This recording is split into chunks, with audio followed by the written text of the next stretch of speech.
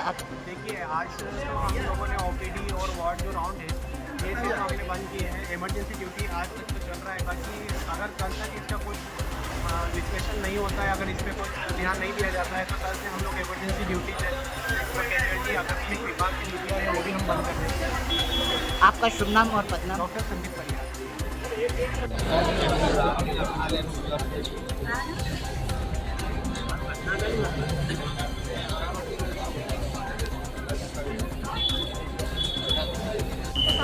कंधे से कंधा मिलाकर इसलिए खड़ी थी कि महिला होने के नाते मैं महिला होने का दर्द समझ सकती हूँ और वो महिला को न्याय दिलवाने का और उनको इंसाफ दिलवाने का मैं भी प्रण लेती हूँ, क्योंकि हमारे देश के कभी प्रधानमंत्री जी हो या हमारी माननीय मुख्यमंत्री जी हो, महिलाओं को लेकर वो हमेशा महिलाओं को कैसे आगे बढ़ाएं और उनके आत्मसम्मान को कभी ठेस नहीं पहुँचे। उनका आत्मसम्मान और उनकी मान सम्मान और उनका इज्जत बनाए रखने के लिए हमारे माननीय मुख्यमंत्री जी माननीय प्रधानमंत्री जी हमेशा आगे रहते हैं और हमें भी महिलाओं का सपोर्ट करना चाहिए।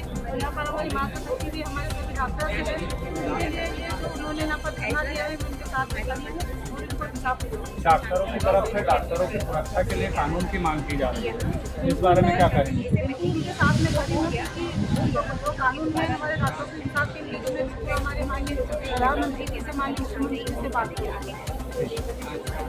हमारी